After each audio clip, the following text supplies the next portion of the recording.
isn't just for Caitlin, but you asked me about Caitlin. If you're going to break a record, to me, if it's legitimate, you have to break that record in the same amount of time that that player set it. Okay.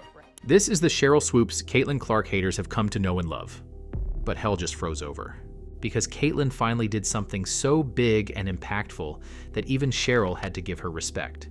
For the second straight year, Caitlin turned down a chance to compete in the NBA All-Star Game's three-point challenge. And yeah, there were a lot of people who were disappointed, especially the NBA brass.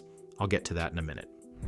Now, because it's Caitlin Clark, you'd expect the haters to come out of the woodwork after a decision like this, call her selfish, call her afraid.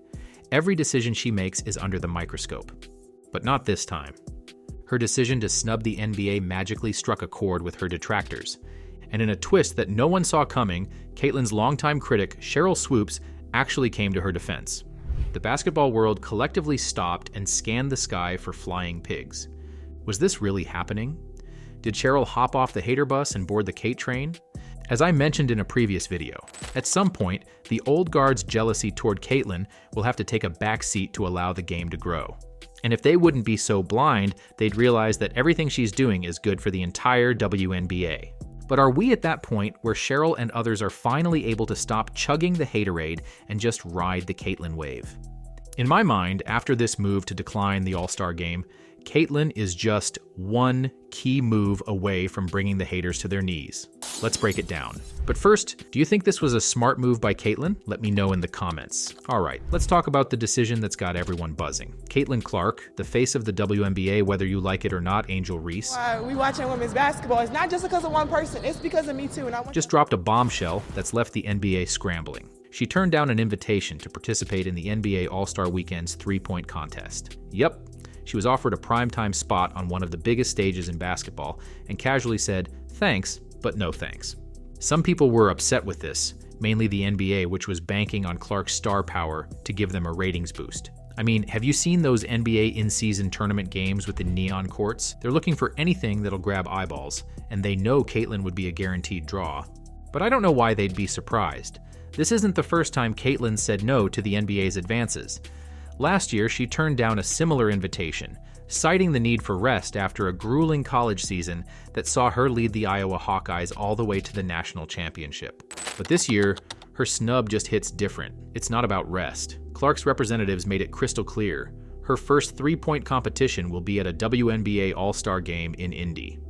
Let that sink in for a second. She's not simply passing on the NBA, she's actively choosing to prioritize the women's game. Now, this is no small flex. As WNBA star Chiney Ogwumike put it, a lot of people say that Caitlin Clark moves the needle. That is wrong. She is the needle. She dictates. That says it all. Clark's not just participating in the game anymore. She's dictating its terms. It's like watching Neo realize he's the one in the Matrix. Caitlin Clark is in control. She knows it, and she's choosing to prioritize the women's game instead of enriching herself. Now let's put this into perspective. What kind of exposure did Caitlin just cast aside? The WNBA All-Star Game hasn't exactly been a ratings juggernaut in the past, but here's where it gets interesting. During Clark's rookie season, WNBA regular season viewership nearly tripled. Hell, when she played in the Annika Pro-Am golf tournament, the event saw a 12x increase in ticket sales. No matter what she touches, it turns to gold. In this case, she's banking on her star power to promote the women's game. So I think Caitlin, she moves because she knows people follow her no matter where she goes, and she's very strategic about dictating where her value is. This is where Caitlin is savvy. Her decisions aren't just about one event or one season. It's about the long game. By choosing the WNBA over the NBA's offer, she's sending a clear message. Women's basketball isn't just a sideshow or a stepping stone. It's the main event, and she's going to make sure it's center stage. She knows it's in the best interest for her and her WNBA peers. And it's going to work out because she is an absolute ratings magnet. With the first pick in the 2024 WNBA draft, the Indiana Fever select Caitlin Clark, University of Iowa. The 2024 WNBA draft, where Clark was the first overall pick, drew a league record 2.4 million viewers. That's more eyeballs than many NBA regular season games.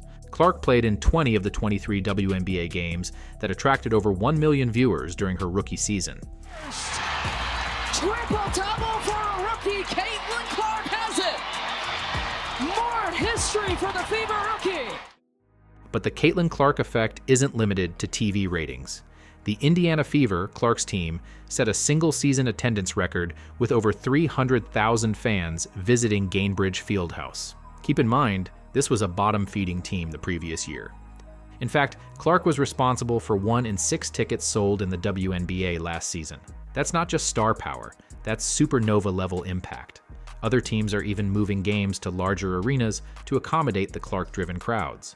But here's the kicker. This surge in popularity isn't just about Caitlin Clark. It's about what she represents for the future of women's basketball. Yes, the league still lost money last year, but it's gaining serious momentum. The WNBA is finally breaking out of the charity zone and becoming a year-round conversation. I mean, we're here now talking about it in February, right? The WNBA was recognized as the fastest-growing brand of 2024. That's not just a sports achievement, that's a cultural shift. It's proof that women's basketball isn't just a niche interest anymore. Because of Caitlin, it's becoming mainstream entertainment, and every move she's made has been to prioritize the WNBA and her performance. She's thinking like a CEO, not just an athlete. Her decision aligned perfectly with her past choices, like turning down the unrivaled league. Despite a lucrative $1 million offer, Clark chose to rest after an intense rookie season that saw her win Rookie of the Year so that she could return to the WNBA, take her game to another level, and build even more momentum for the league. She knows unrivaled, like the NBA All-Star Game, is an appetizer, not the main course. And that brings us back to Sheryl Swoopes, the WNBA legend who had been one of Clark's most vocal critics. But this time, Swoopes wasn't here to throw shade. No, she was about to flip the script in a way that no one saw coming. Let's rewind for a second. Swoopes, a 3-time WNBA MVP and 4-time champion, had previously been skeptical of Clark's ability to dominate in the pros. Will Caitlin Clark come into the WNBA and do what she's doing right now? Immediately? Absolutely not. Not gonna happen. Okay. Now, with Clark's decision to skip the NBA All-Star Weekend's 3-point contest making waves, everyone expected Swoopes to join the chorus of criticism. After all, this was a golden opportunity for Clark to showcase her skills on one of basketball's biggest stages. But Swoopes did something that left jaws on the floor. She defended Clark's choice. During an episode of Gil's Arena, Swoopes dropped a truth bomb that reverberated through the basketball community. As separate as it seems, I think she's doing the noble thing as a female leader. She's putting the females first. Let me be the winner over here, cause she might lose. Hey, lose your first one over here. What's the point of going over here with the confidence that I might? No, I respect that. I respect that, Sheryl said with some pain in her face. But as Sheryl continued, she actually provided some important perspective that I think all the haters should hear. Because Sabrina did the opposite, right? Sabrina shot in last year's All-Star game with Steph, but refused to participate in the WNBA three-point shooting contest. That's an important point. Last year, Sabrina Ionescu participated in a much-hyped and watched three-point showdown with Steph Curry, losing by just 3 points. But that's what makes Caitlin's decision so honorable and impactful. She's prioritizing the WNBA and keeping the spotlight 100% on its players, not on herself, by choosing the WNBA All-Star Game. Swoopes recognized that Clark's commitment to the WNBA was a power move that could elevate the entire league. Honestly, it was nice to see the light bulb going off in Cheryl's head. As I mentioned, there is a point where the old guard needs to accept that Caitlin is the one and lay off the jealousy in order to project unity and facilitate growth. So this public show of respect by Sheryl, and more importantly, her clarification of why her decision is important, is a step in the right direction.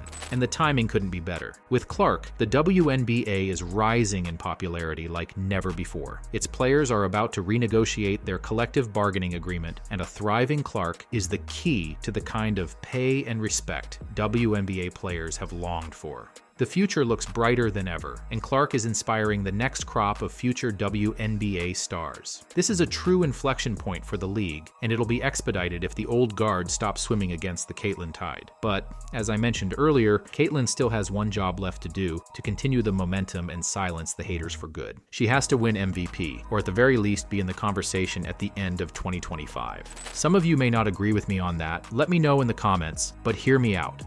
Clark's debut year was nothing short of spectacular, with averages of 19.2 points, 8.4 assists, and 5.7 rebounds per game.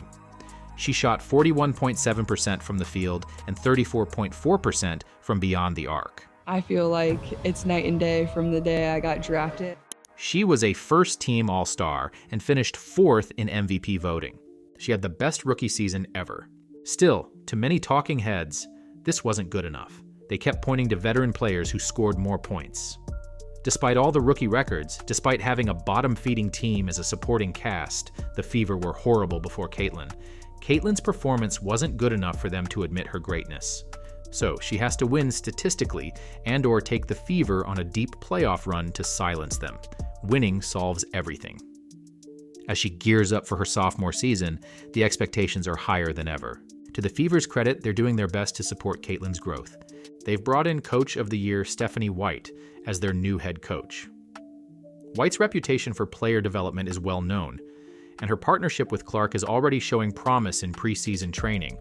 Add to that the acquisition of 3-time champion Natasha Howard and the supportive voice of Sophie Cunningham, and you've got the experience and chemistry for success. But let's not forget the elephant in the room, the sophomore slump. It's a real phenomenon that's derailed many promising careers. Can Clark avoid this pitfall and continue her upward trajectory? The pressure is immense, but if her rookie season is any indication, Clark thrives under pressure.